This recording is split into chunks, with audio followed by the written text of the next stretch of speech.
ये ये अब म गाउँदैछु यस्तो एउटा गीत। म एउटा ब्ल्याक क्राउड, मेरो नाम हो रोहन प्रिन्स।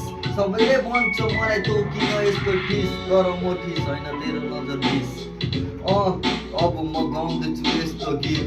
जब मेरो बुढीले नि सोध्ने गर्छ होला घरमा बसी बसी बुढो परदेशतिर छ मेरो बनी।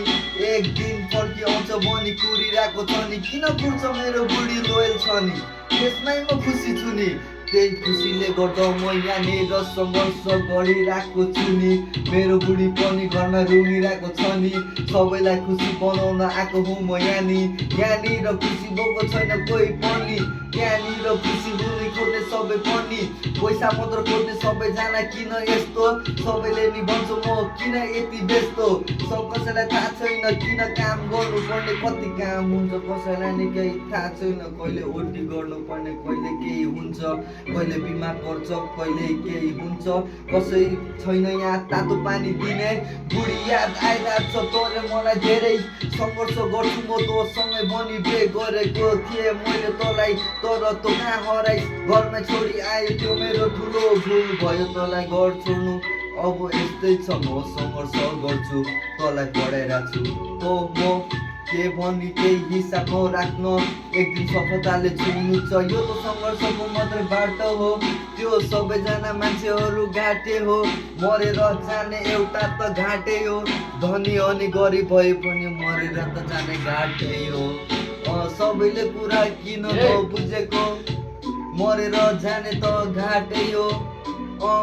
पैसा यता सुन यता, प्रपर्टी पनि यता, बिल्डिङ पछाडितिर तिम्रो लास चितातिर। कसैले नि हलाउनु सक्दैन त्यतिखेर तिमीलाई, बिउजाउनु खोज्नु सक्दैन तिमीलाई। तर म अझै पनि मनमा जिउँदो राख्छु तिम्रो कष्टहरू म प्रसन्न गर्छु। मेरो मनमा कति धेरै पीडा छ, तिमीलाई बुझाउनु कसरी म यति धेरै कष्ट गरिरहेको छु। तिमी राम्ररी काम गर्नु, राम्ररी घरमा बस्नु, नानीहरू हेरिराख्नु, तिमी के नै भन्नु अब तिमीलाई म त भन्छु।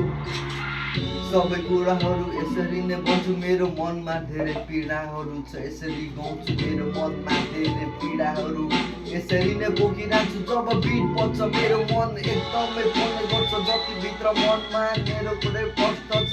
सबैले नि हेप्नु खोजेथे, तर म त एउटा राजा थिएँ, कसैलाई नि मैले हेप्नु दिनँ, म एउटा आफ्नो जग्गामा थिएँ। सबैले नि मलाई हेप्नु त खोजेको थिए, तर म एउटा राजा थिएँ, कसैले नि मलाई हेप्नु सकेन रे।